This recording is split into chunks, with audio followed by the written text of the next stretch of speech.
Good evening, America. Breaking news from the U.S. Supreme Court, a decision that will decide our nation's future.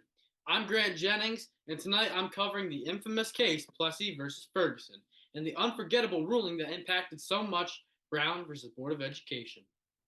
I heard that had a Plessy of problems.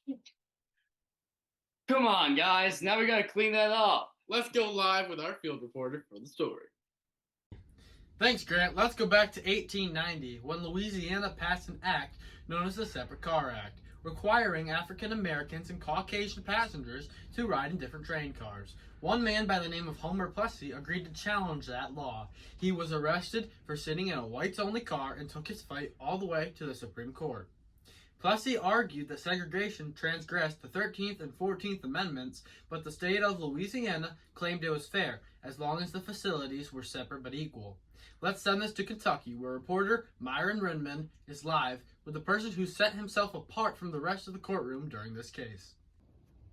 Guys, where's the reporter?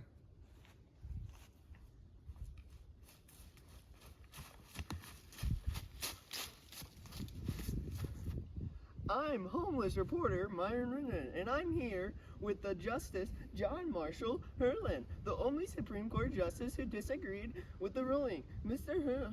Harlan, what's your reaction?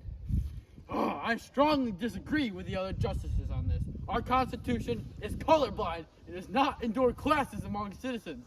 This decision will one day prove to be wrong. You heard it. Let's send this back to the court. Thanks, Myron and John, and history would prove him right. The court's 7-1 ruling in Plessy versus Ferguson legalized segregation and solidified the idea of separate but equal and paved the way for decades of racial discrimination. But nearly 60 years later, a new case would finally overturn Plessy versus Ferguson. That would turn out to be Brown versus Board of Education in 1954. Now we're going to send it down to Topeka, Kansas. In a snowy Topeka, Kansas, young Linda Brown was denied access to a white elementary school. Her family took the case to court, arguing that segregation harmed children and went against equal protection. This time, the Supreme Court agreed unanimously.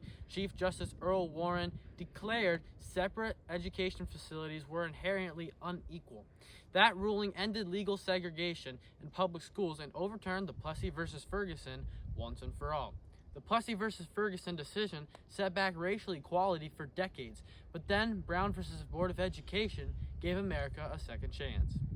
A turning point towards justice and equality. From the courtroom to the classroom, the message was clear. Segregation has no place in a free society. Let's send this back up to the courtroom.